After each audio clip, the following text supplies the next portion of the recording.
This episode has been brought to you by our super generous supporters on Patreon. Okay, so I can see, wow. This is pretty amazing. In our last video about virtual reality, a few friends and I tried out the HTC Vive for the first time, and it was amazing. Whoa, okay. I had never tried VR before, and I had high expectations, but somehow the experience was even cooler and more immersive than I thought it could be. Oh my god, I didn't even see the Ferris wheel. Oh. Can you guys see the Ferris wheel? That's awesome. Yeah. But just because it's fun doesn't necessarily mean that every household is going to own a VR headset someday. When it comes to new technology, it's not always easy to tell what the next ubiquitous standard is going to be, and we've been fooled before. When I was a kid, I used to think watching movies on Laserdisc was the coolest thing ever. This is amazing. This allows me to hear a concert in stereo while actually watching the performance. And then DVDs came along, and then people were like, what is this giant record-sized DVD thing? What am I supposed to do with this? The Nintendo Wii's motion controls were popular, and still are, but they didn't really become the new standard in gaming that the hype had led us to believe. Later variations like the Xbox Kinect sold well initially, but were eventually dropped as part of the standard kit after people lost interest and sales declined. 3D TVs basically flopped. 3D movies are still a big moneymaker and probably aren't going to go away, but interest in them has been on a steady decline over the past few years, kind of like when 3D movies were a fad in the 50s and then again in the 80s. And a similar thing might be happening with virtual reality. We've been trying and failing to make VR the next big thing for decades, so why should this current generation be any different? So, is VR here to stay, or is it destined to go the way of the Laserdisc? There's a lot of excitement about virtual reality these days, and it seems like there's an equal amount of skepticism. Of course, there's no way to know for sure if VR is going to end up being just another technological fad, but there are plenty of VR startup companies and entrepreneurs out there who are making big bets on its long-term success. So maybe these guys know something that the skeptics don't. To find out, I tracked down and talked with Steve Butler. I'm the president and co-founder of CloudGate Studio. So we've been working in VR since about November of 2015. So we're not the oldest or longest studio, but we've got some decent chops and we've been doing it for a while. Well, the first thing that we had worked on at the last studio that we worked at was the Brookhaven experiment demo. For those of you not familiar, this is the Brookhaven experiment.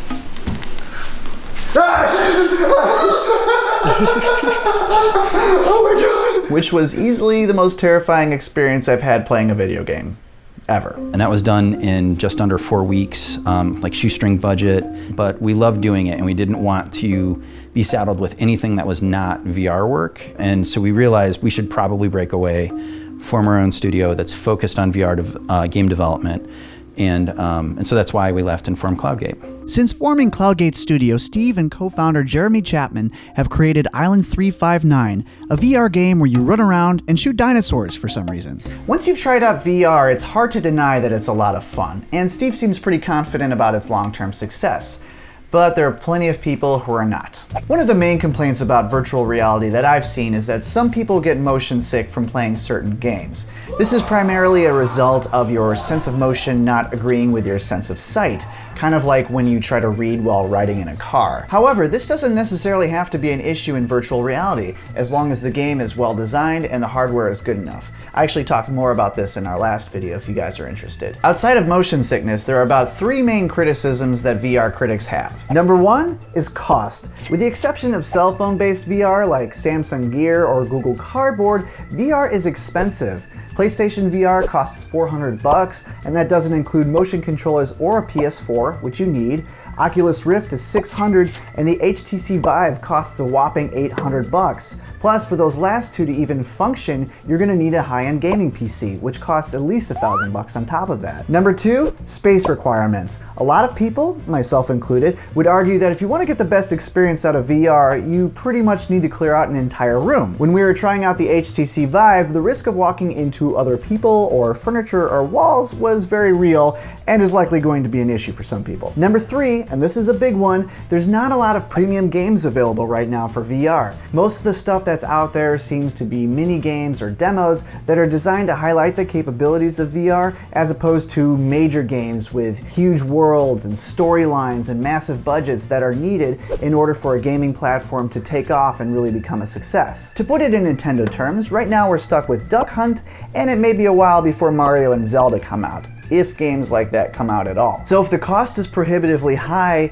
and there aren't enough good games, then virtual reality could remain a luxury item and not the game changer that people like Steve are hoping for. You know, we've seen new gaming hardware come out before where everyone gets excited about it initially, but then like after a couple of years, things sort of peter out and it doesn't really catch on. Right. So you think it's different now? Oh, I am positive it's different now. Yeah. The pundits are saying that, well, VR's, not a hit, and they'll be lucky if it stays alive. And I'm like, the reason we got into this in the first place is because Valve and Facebook both made very, very committed plays to a hardware market. And I would have everybody arguing with me like, yeah, man, but I mean, they're so expensive and there aren't enough gaming PCs out there to justify this. And I was like, all right, well, you say that, but you're not Valve and you're not Facebook, because people don't realize that when you install Steam, one of the first things it asks you is, do you mind if we pull your computer for your computer stats? For the non-gamers watching, Steam is a digital distribution platform for PC gaming where you can download games, get updates. Steam was developed by Valve Corporation, which is one of the two companies responsible for the HTC Vive. So, Steve, you were saying? It's just a harmless thing. Like, can we just see what kind of CPU and GPU you're packing and your RAM? And people usually forget that they said yes to it.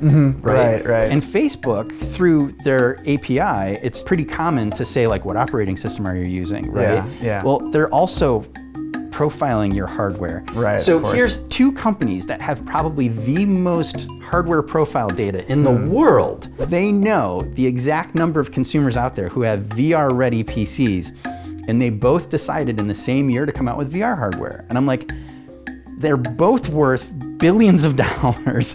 This is a strong commitment from these two hardware companies. They're not just dabbling, not sticking their toes in the water. They are very committed to making this work. The only thing that is really limiting VR from growing is the price point. And Moore's Law will bring that down, right? It's already happening. The VR-ready PC got down to like $800, and now Oculus is partnering with, I forget who the company is, but they're talking about a $500 VR-ready PC. So the price seems like it's going to come down eventually, and the huge investment from hardware companies is encouraging, but that still doesn't make it any easier to be part of a small VR startup company, mostly because the cost of the Oculus and HTC Vive is still very high. And so that keeps the number of units being sold down, right? So we're not seeing a very rapid attach rate to it, but we are seeing it grow. Like I have these gentle debates, how about that, with some of the VR writers out there who are like, you know what, I really want to see more depth. I really want to see longer games. I want to see an RPG. I want to see whatever. And I'm like, those games cost at a minimum 10, 20, $50 million to make. Yeah. No one is going to take that bet right now because no one's going to make that money back based off of the installed units. And so it's just a much slower ramp up to like critical mass. And that's where you can start seeing a lot of money being made in any industry, regardless if it's iPhones or if it's VR or if it's consoles or whatever. You have to hit this like critical mass point, and VR hasn't hit it yet. When do you think that's going to happen? Do you have any ideas? Bet it's going to be like Christmas 2018 is when we'll see the critical mass moment of VR, right? But that's my best guess. Whether or not Steve is right about the future of VR remains to be seen, but if virtual reality does become a success, it's going to be far more ubiquitous than just another gaming platform. Companies like Nearpod and Google Expeditions are already developing VR for the classroom. Instead of reading a textbook about ancient Egypt, you could go on a virtual field trip inside the Great Pyramid. You could perform chemistry experiments without actual chemicals or expensive equipment or fire hazards,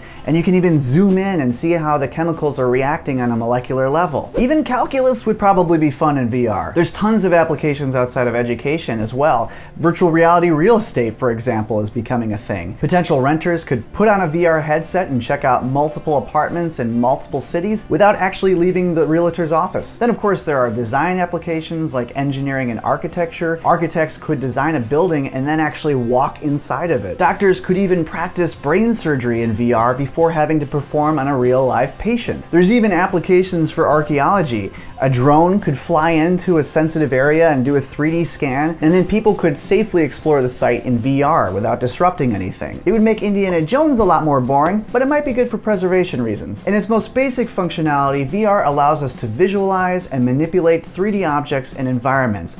But it's that added layer of actually being there, which is what I think is so engaging to our brains and which has the potential to revolutionize a lot of different industries. And once we're able to incorporate our entire body into VR, as opposed to a couple of floating hands or controllers, then a lot more possibilities begin to emerge.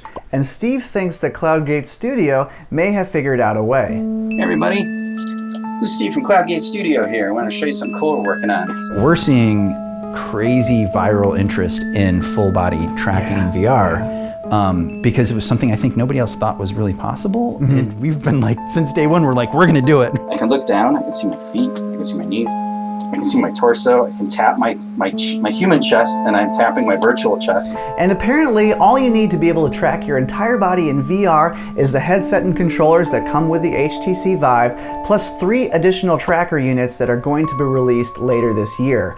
2 on your feet and 1 on your hips. You'd think like you would need like a full body suit or something like that. Yeah, but you don't, which is nice. We're doing a ton of complex vector math to read your foot position in relation to your hips. I can like pick my foot up and make my knee do this in the air, and your knee does that. Like that has real world applications. Like we hear from like Facebook and Oculus that they want to change how you shop and they want to change whatever, and they're using their avatar system with like the floaty head and the floaty arms, and it's like, or we could just put an actual version of you in VR and you could scale it so it exactly fits your physical dimensions, and you could walk into, you know, a Macy's or an Neiman Marcus or a Gap or whatever your favorite store is and try stuff on and see how it fits. Right? Like you could do that. My hope is that by this time in 2018, that what we've created is now a ubiquitous standard of seeing yourself in VR throughout all VR applications, right? We hope. So what do you guys think? Is virtual reality here to stay? Are we all gonna own a VR headset someday? Or is it just destined to become another technological fad? Let us know in the comments. This episode has been brought to you entirely by our super awesome Patreon supporters, like these people listed down here. If you want to support our show, head on over to our Patreon page, and if you like this video, go ahead and click like and subscribe. That helps us out a lot too. Thanks.